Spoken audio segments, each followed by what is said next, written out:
여러분들 한국에 지난 얼마 동안 이슈되었던 단어들이 많이 등장했던 게 내로남불이라는 말도 아시죠? 여러분 내로남불이라는 게 무슨 뜻인지 아세요? 뜻은 아시겠죠? 뭐냐면 내가 하면 로맨스, 남이 하면 불륜. 그게 내로남불이에요. 정확하게 말이 그렇게 돼요. 어떤 바람난 사람이 말하는 멘트죠. 내가 하면 사랑이고 너가 하면 불륜이래. 이게 내로남불이에요. 여러분들이 어떻게 생각하세요? 이렇게 주장하는 사람을. 성경은 우리에게 말을 합니다. 진리를 알지니 진리가 너희를 자유케 하리라. 여러분 진리를 바로 아셔야 돼요. 그래야 그 진리가 우리를 자유케 해요. 예수님은 말씀하셨어요. 내가 곧 길이요 진리요 생명이라고 말씀하셨어요. 그래서 나로 말미암은 자는 아버지께로 올 자가 없다 그랬어요. 그러니까 예수님이 아니면 그 진리가 아니면 천국 갈 수 없다는 거예요. 그게 성경이 말하는 진리예요. 근데 이 진리가 어디 가서는 진리고 어디 가서는 아니고 그러면 그건 진리가 아니죠. 진리라는 잣대가 어디든지 가도 동일해야 되는 거 맞죠? 아멘? 그래야 진리죠. 어느 환경에 갖다 놨더니 안 되고 어떤 상황에 갖다 놨더니 어떤 윤리에 갖다 놨더니 바뀌어. 그건 진리가 될 수 없어요. 어디 가도 시대가 바뀌어도 1000년이 2000년이 지나도 동일할 수 있는 것. 그게 진리라는 거예요. 우리가. 저는 오늘 말씀 가운데서 하나님의 진리가 선포되어지기를 소원합니다. 오늘 제가 용서에 대해서 잠깐 언급을 하는데요. Forgive. 용서에 대해서 제가 지난 삶을 이렇게 살다 보면 어떤 사람이 있잖아요. 용서하지도 않고 용서받지도 않아요. 이 두 가지가 안 되는 거예요. 저는 굳이 이 사람을 어떻게 비유하냐면 마치 다람쥐 쳇바퀴 돌아가는 왜 다람쥐가 있잖아요. 막 달리는 거.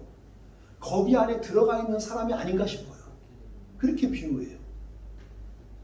계속 열심히 달리지만 계속 그 안에 있어요. 용서하지도 못하고 받지도 않아. 하지도 않을 뿐더러. 그리고 미워하고 사는 거예요. 여러분 이 얼마나 고통스러운지 아세요? 해본 사람은 알죠. 이 사람은 벗어나지 못해서 자유함이 없게 될 거예요. 구원이라는 것도 잘 깨달지 못하게 돼요. 그리고 이 생에서 주어진 하나님의 천국도 경험할 수 없어요. 혹시 예수님을 진짜 믿었는데 그 용서하지 못했기 때문에 이 세상에서 주는 하나님의 천국을 경험하지도 못해요. 믿으면 천국 간다니까 그건 진리니까 가겠죠. 근데 이 세상에서 주는 천국도 있거든요. 그 천국은 못 봐요. 오늘 여러분 말씀 안에서 죄로부터 자유하는 은혜가 있기 바랍니다. 그리고 사랑과 진리로 여러분의 심령이 자유하시길 축복합니다.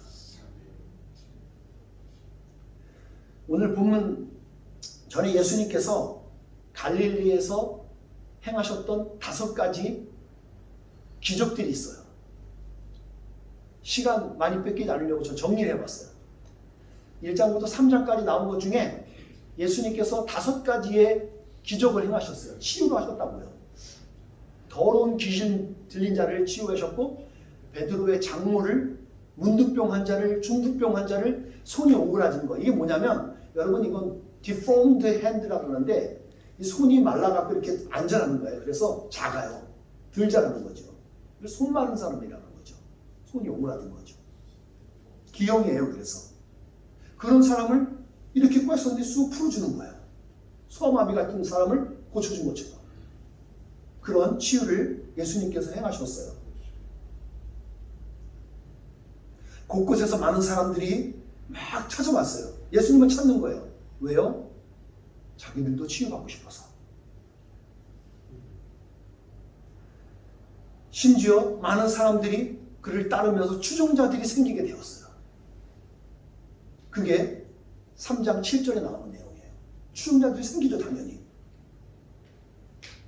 이 치유 사역으로 갈릴리 일대가 대혼란에 혼란에 빠지게 돼요. 많은 사람들이 들끓었으니까. 이런 것 가운데 예민하게 받는 사람이 누구냐면 아마 그 당시에 병원에 있어서 병원장들이나 간호사들이 막 데모했을지 몰라요. 아니 우리는 애써 먹이는데 저기는 뿌리로 다 해줘버리네. 거기서 일어날 것 같은데 여기 당시에 종교 지도자들이 일어나요. 바리새인과 율법학자들이 들고 일어나는 거죠. 왜? 자기의 권위들이 무너지기 시작하는 거예요. 공격받기 시작하는 거예요. 그들은 반대 세력으로 예수님을 죽일 음모를 꾸며요. 그게 3장 6절에 나오는 내용이에요. 우리가 읽지 않았죠. 그래서 예수님께서 그런 상황들은 1차 사역을 갈릴리에서 이렇게 치유 사역 하시다가 원래 더 하실 건데 이런 반대 세력들이 있으니까 예수님께서 잠깐 멈추시고 뒤로 빠지셔요. 그리고 나서 다른 시간에 가서 이제 제자들을 부르시는 거예요. 한 네 명의 제자를 먼저 부르셨는데 다음에 나머지 제자들도 다 부르기 시작하는 거예요. 그동안 공백기가 생기는 거죠. 그 시간 동안. 그리고 나서 예수님께서 다시 복귀하시게 돼요.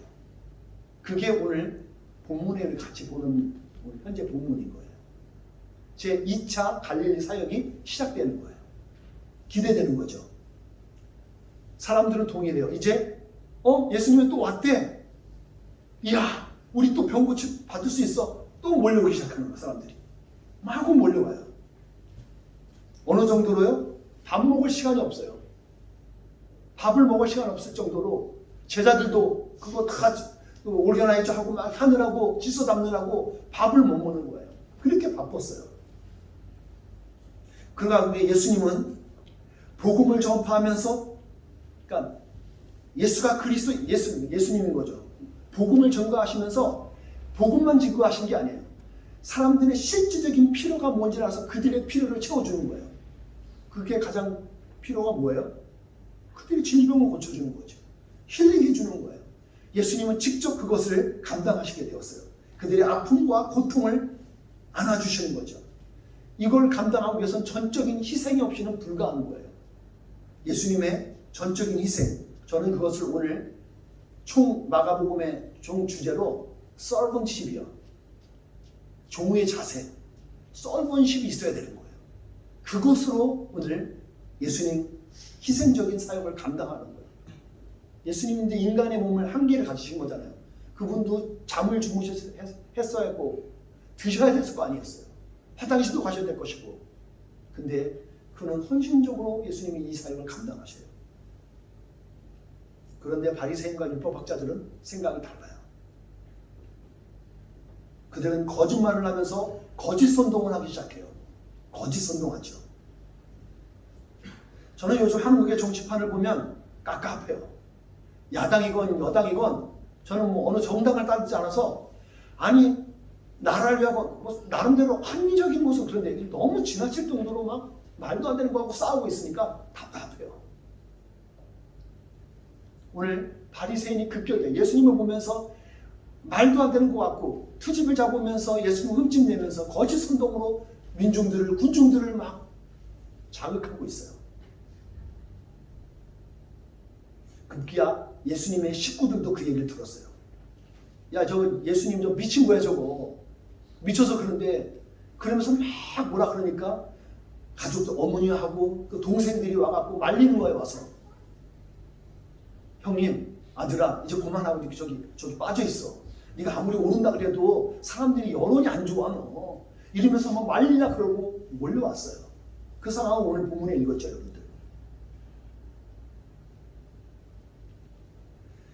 예수님께서는 성령의 능력을 힘입어서 신적인 권위를 가지고서 이 사명을 감당하고 계시는 건데 그렇게 치유하고 계시는 건데 바리새인과 율법학자는 뭐예요? 바알세불. 이게 쉽게 말하면 여러분들 사탄이에요.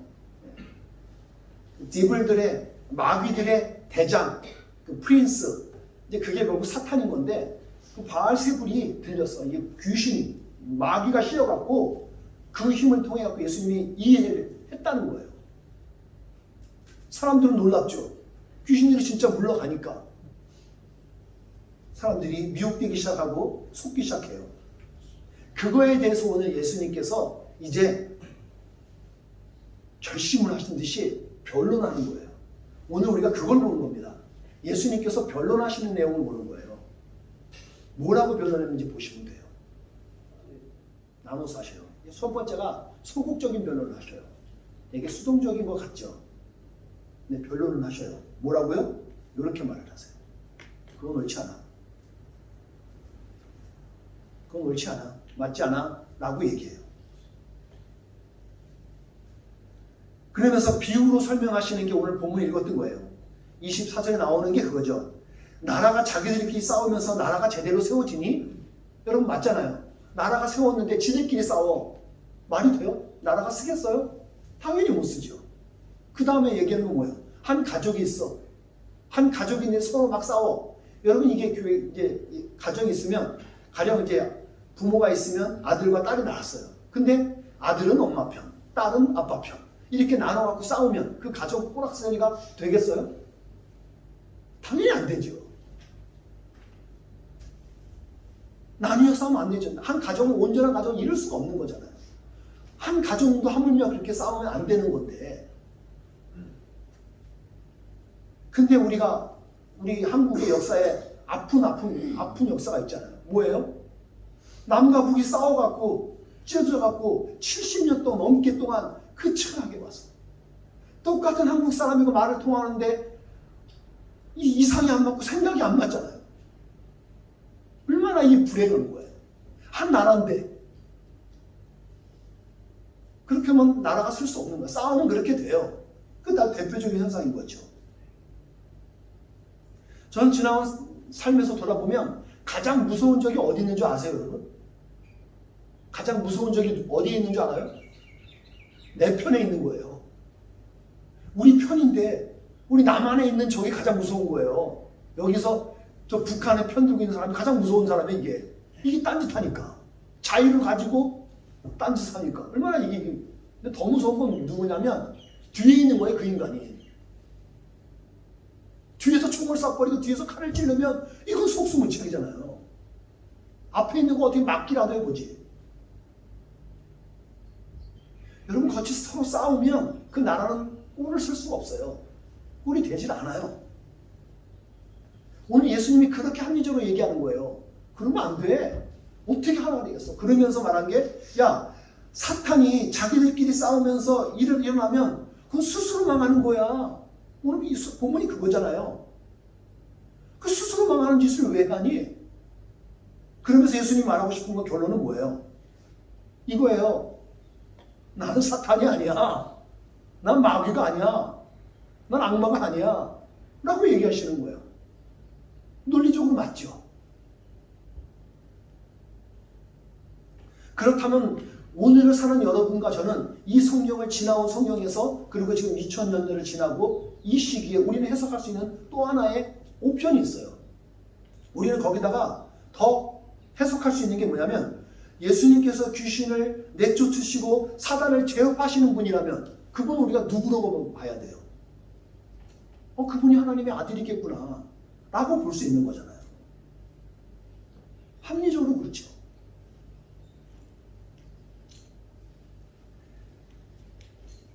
여러분 무당들이 귀신을 내쫓을 때 어떻게 하는지 여러분도 관찰해 보셨나요? 무당들이 하는 것을 왜 제가 아냐면 무당이었다가 예수님을 믿고 목사가 된 사람 몇 명 있어요. 그들이 간증하는 걸 얘기를 들어봤거든요. 여러분 무당이 얘기하는데요. 누가 그렇게 얘기해 주냐 그럴 때 동자승이나 무슨 귀신들이 자기한테 얘기해 준대요. 그 사람 뒤에서 말한대요 자기한테. 그럼 자기 들린대요 그게. 이건 그들의 고백이에요. 근데 내 고백은 모르겠고요. 근데 그들이 말하는 게 뭐냐. 무당들이 한결같이 할 때 뭐냐면 이거예요. 명령하잖아요. 신령할수록 신령한 무당일수록 여러분 가면 반말 까고 나이를 막론하고 그러지 마. 막 반말 하시는 거 알죠? 가본 분 있나? 저는 그분들이 간증해서 알아요. 가본 적은 없어요. 반말해요. 왠 줄 알아요? 영적 세계에서 걔들이 명령하는 거예요. 귀신에게 명령하는 거예요. 귀신에게 부탁하면 안 돼요. 나가줄래요?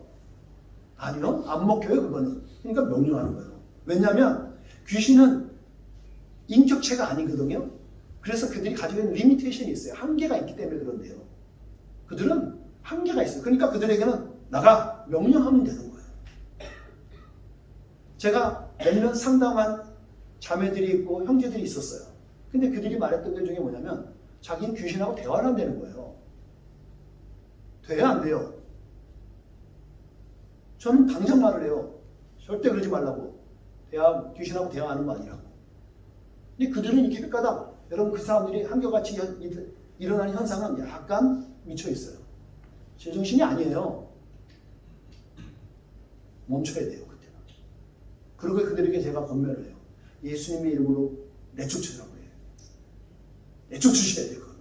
여러분 중에 혹시 그렇게 정신이 왔다리 갔다리 하나 있으면 여러분 기도하실 때 예수님 이름으로 요한하면 물수 줘야 돼요. 그 영적인 세계거든요. 나가주실래요? 안 나갑니다. 나가라 그래야 돼요. 예수님께서는 적극적으로 이제 변론을 들어가세요. 이거는 상당히 공격적으로 이번엔 대처하시는 거예요. 되게 공격적으로 어그레시브하게 이제 막 이렇게 디펜스를 하는 거죠. 핵심은 뭐냐면 이거예요. 너네 성령님을 모독한 자는 용서받지 못해. 성령님 모독하면 용서받지 못해. 라고 딱 단언을 짓는 거죠.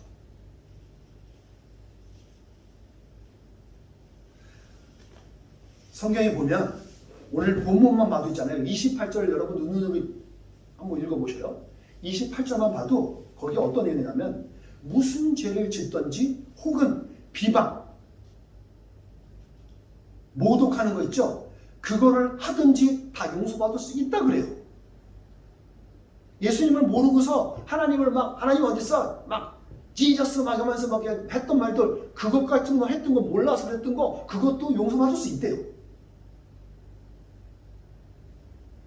대표적으로 간음하고 시기하고 질투하고 도둑질하고 강도질하고 심지어 살인을 한 사람조차도 그들도 구원받을 수 있다는 거예요. 용서받을 수 있다는 거예요. 근데 여기서 착각하면 안 되시는 게 있죠. 대가까지 다 코스트까지 다 용서받는 건 아니에요. 하나님의 나라 천국 가는 거에 대해서 용서받을 수 있다는 얘기지 죄의 대가는 따로 치르셔야 돼요. 만약에 사람 죽였으면 감옥 가야죠. 그렇죠? 누구에게 사기쳤으면 그 돈 갚아야 돼요. 여러분. 이건 당연히 해야 될 일이에요. 하지만 그렇게 범했기 때문에 내가 나중에 회개함으로 용서를 받으면 하나님의 나라에 갈 수 있다는 거죠. 용서받을 수 있다는 겁니다. 이게. 이 말씀이에요. 하지만 하나님의 나라를 유업받지 못할 거라고 그러니까 천국까지 못할 거라고 말하는 사도 바울의 말씀이 있어요. 이게 말씀이 우리에게 좀 심각한 거예요. 뭐라고요? 거짓말하는 자, 음행하는 자, 우상숭배하는 자, 간음하는 자, 동성영애하는 자, 도둑질하는 자, 탐욕 가득한 자, 알코올 중독자, 모함하는 자, 강도질하는 자. 여러분 이 사람들이요? 하나님의 나라를 유업으로 받을 수 없대요. 어떻게 해야 돼요?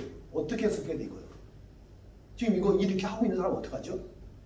저 우연찮게도 어제하고 오늘 저한테 누가 갑자기 문자가 왔어요.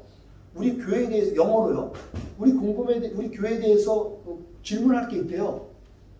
뭔 소리야? 그래서 사람도 누군지 모르는데 그랬더니 여차저차들이 너네 교회에 동성연애자들 그러니까 게이나 레즈비언이 있지요. 했더니 황당하잖아 이게요. 저는 그래서 야 너가 막 내보면 어떻게 하니 근데 한국 사람 한국말 하면 알겠는데 이거는 영어는 너무 몰라서 물어봤어요. 제가 오늘 근데 이 말씀을 준비하는 사람인데 동성연애자들은 구원받을 수 있나 없나 막 이 고민하고 막 정리하고 있는 중인데 혼란스러웠어요. 왜 이런 일이 벌어졌지? 여러분들은 어떻게 해석하실 거예요? 지금도 남자와 남자가 여자가 여자가 동성연애를 하고 있어요. 근데 성경이 뭐라 그래요? 이런 사람들은 하나님의 나라를 유업으로 받을 수 없대잖아요.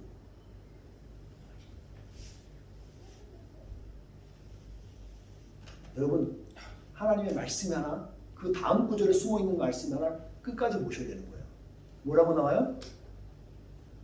여러분 중에 여기에 속한 사람들이 있었습니다. 이건 과거형이에요. 지금 그랬었지만 회개한 사람은 용서받을 수 있다는 얘기를 하는 거예요. 여기서요.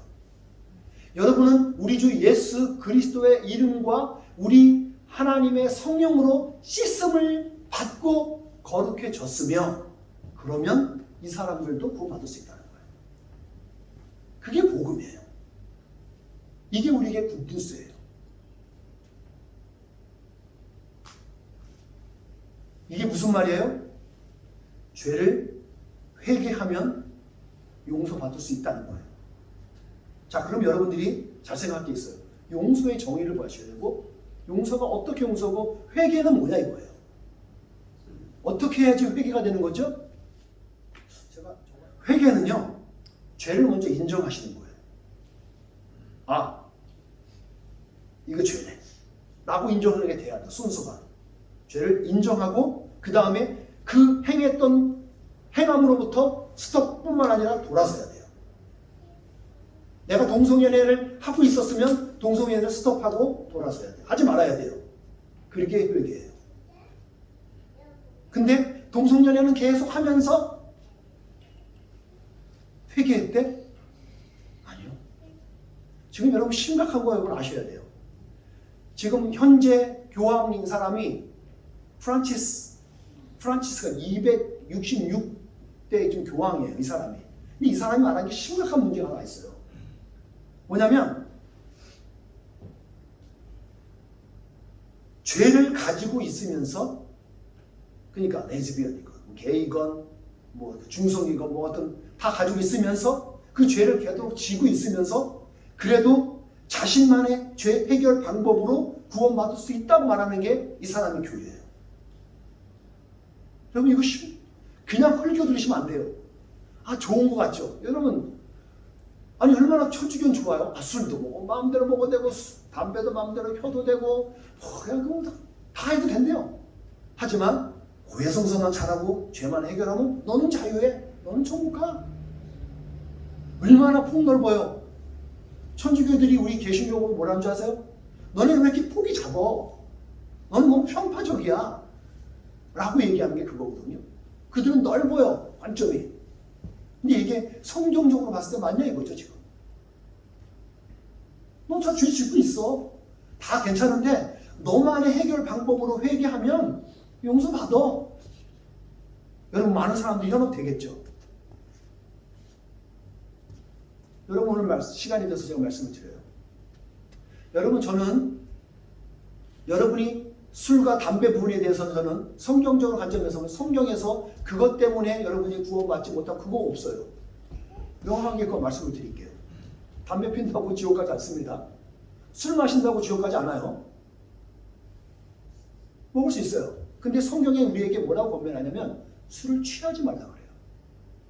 여러분, 잘 조절하시면서 건강해서 드시는 건 괜찮습니다. 근데 여러분, 한 가지 기억하실 게 있어요. 제가 두루두루 봤더니, 목회 현장을 봤더니 술을 마시고 담배 피는 사람이 전도가 안 되더라고요. 다른 재생산이 안 돼요. 자기는 예수님 믿을 수 있어요. 근데 이 사람들이 전도가 안 돼요. 왠지 아세요? 세상 사람들이 가지고 있는 기준이 있어요. 그래도 예수님 믿는데 저 정도는 기대치인데 그렇게 하게 되면 그 사람이 그 사람을 따라서 예수님 믿는 게 한계가 있더라고요. 이게 절대적이지 않은데 보편적으로 봤을 때 그러더라 이거예요.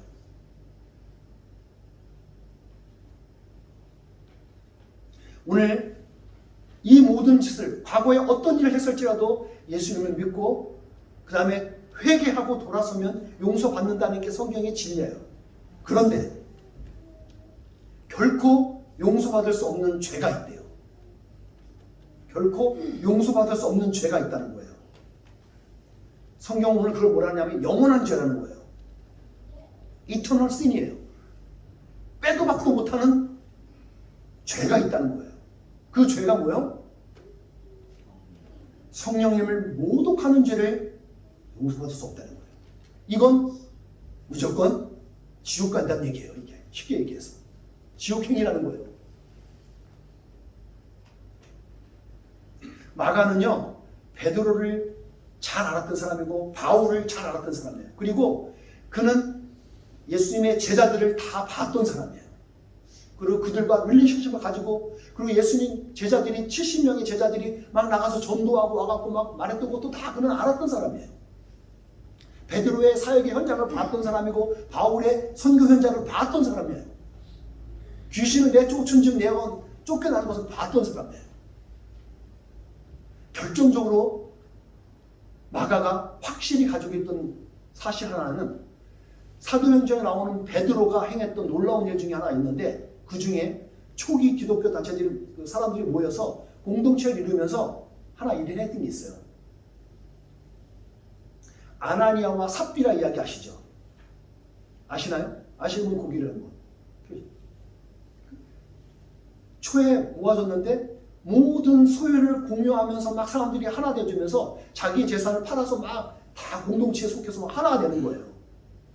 잘못하면 이단으로 빠지는 건데, 그건 그 순수함으로 했던 건데, 아나니아와 삽비라가 했던 게 뭐냐면, 우리도 이 재산 팔아서 같이 공동체에 들어가고 하나 되겠습니다 하고 왔는데, 이 사람들이 재산을 팔고 나서 돈을 딱 받아보니까 이게 너무 커 보이는 거예요, 돈이. 그래서 어떻게 해요? 반만 딱 잘라서 반이라고 속인 거예요.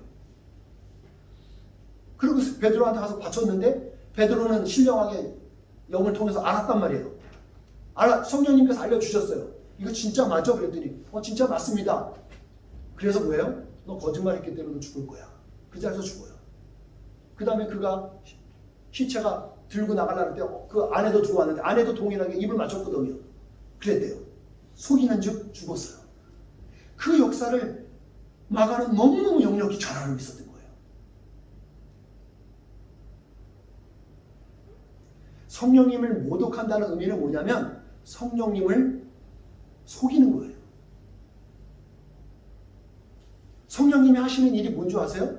성령님은 우리에게 죄를 자각하게 하고 알게, 깨닫게 하는 거예요. 이게 죄네? 그러지 말아야지. 그리고 그 죄를 회개할 수 있던 마음을 주시고 길을 인도하시는 게 성령님의 일하심이거든요. 근데 그 성령님을 무시하는 거잖아요. 성령님을 속이는 거잖아요. 그 죄는 용서받을 수 없다는 거예요. 이게 성령의 진리예요.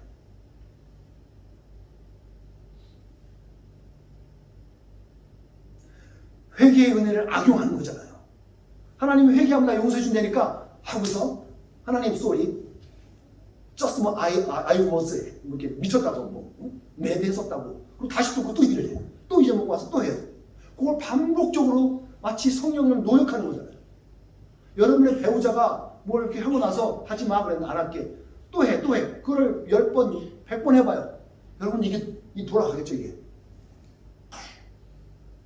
그러니까 같은 원리처럼 예수님 앞에서 성령님을 그런 식으로 악용을 해갖고 회개의 은혜를 그런 식으로 악용하면 그거는 성령을 모독하는 거예요.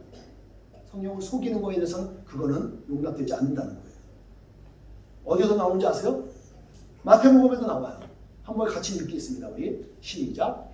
인자를 거역하는 말을 하는 사람은 용서받을 수 있다. 그러나 성령을 거역하는 말을 하면 이 세상에서도 오는 세상에서도 용서받지 못할 것이다. 맞죠? 누가복음도 마찬가지죠. 같이요? 인자에 대하여 나쁘게 말하는 사람은 용서받을 수도 있다. 그러나 성령을 모욕하는 사람은 용서받지 못할 것이다. 성령을 속이면 안 돼요. 사람을 속일 수 있어요, 여러분. 성령님을 속이면 성령님은 다 아시는데.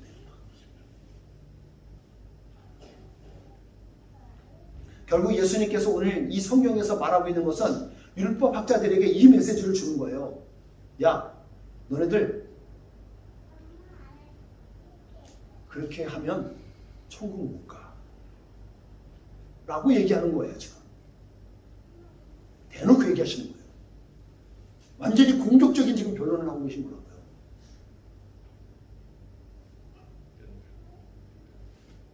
오늘을 살아가는 여러분과 저는 이 세상에 살면서 시험에 빠집니다. 수많은 시험들이 여러분 가운데 와요. 우리 가운데 와요. 이 시험을 우리가 어떻게 할 수 없어요. 오니까. 심지어는 여러분이 그 시험에 들어서 빠질 수도 있어요. 그래서 약간의 죄를 질 수도 있어요. 근데 여러분 기억하세요. 그럴더라도 회개한 즉 우리는 구원받을 수 있는 사람들이라는 거예요. 그게 은혜예요. 그게 우리의 은혜라고요. 다만 이걸 악용해서 반복적으로 성령을 모독하면 그건 용서받을 수 없다는 얘기를 오늘 성경은 얘기해 주는 거고. 주기도문에도 말하죠. 다만 악에서 구하옵소서. 시험에 들지 말게 하옵시고 다만 악에서 구하옵소서. 여러분 그러니까 시험에 들 수도 있다는 거예요. 근데 악에는 빠지지 말아요. 죄를 질 수도 있지만 죄에 빠져갖고 죽어서 악에 거하는 그런 일을 하지 말라는 거예요. 기도하는 거예요. 주님 악에서는 구원해 주옵소서. 우리의 기도죠. 우리 연약함이니까. 여러분 기억하셔야 돼요. 회개의 은혜가 가능한 것은 예수님의 희생적인 서번십이 있었기 때문에 가능한 거예요. 죽어짐, 종의 자세로 그가 헌신했던 것이 있었기 때문에 가능한 거라고요.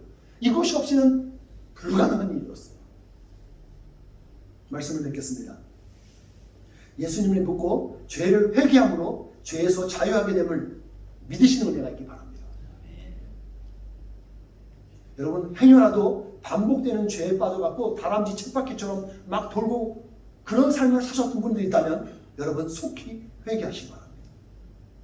속히 회개하시고 돌이키셔서 하나님의 구원의 능력들을 받아 누리는 은혜가 있기를 축복합니다. 자유케 하시는 성령님을 따라서 누군가를 사랑하는 가운데 용서하는 은혜의 주관이 되어지기를 주님의 이름으로 다시 한번 축복합니다. 기도하겠습니다.